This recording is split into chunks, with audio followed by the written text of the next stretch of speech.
আসসালামু আলাইকুম প্রিয় বন্ধু।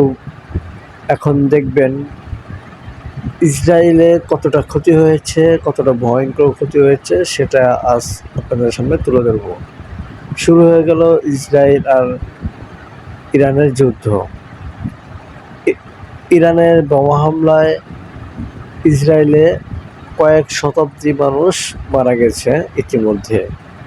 বিভিন্ন বাসবহল, আবাসস্থান অনেক কিছুই ভাঙচুর হয়ে গেছে। জনগণ কর্মীরা এখন তারা শুধু চাচ্ছে যে যুদ্ধটা যেন বন্ধ হয়ে যাক। ওই এলাকাবাসী, তেল আবিব এলাকাবাসীর সবাই চাচ্ছে যুদ্ধ যেন বন্ধ হয়ে যায়। ইরানের কাছে মাথা নত করেছে।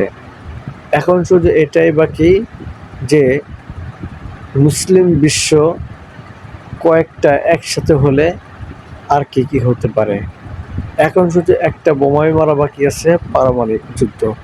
এখন পারমাণবিক বোমা যদি মারা হয় তাহলেই ওই দেশ মানচিত্র থেকে মিশে যাবে, যেভাবে ফিলিস্তিনকে ওরা মিশে দিতে চেয়েছিল ঠিক ওইভাবে এখন তারাই মিশে যাবে ইনশাল্লাহ।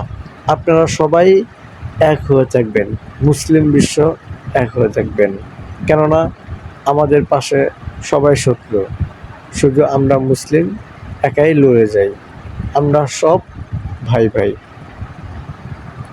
কিন্তু লাস্ট আমি একটা কথা বলবো, যদি পাকিস্তানের ইমরান খানকে ছেড়ে দেওয়া হতো তাহলে আজ আরো অনেক কিছু হয়ে যেত। ওরা এই সাহসটা আর পেয়ে যেত না। ভিডিওটি ভালো লাগলে পাশে থাকবেন, পরবর্তী আবার দেখা হবে।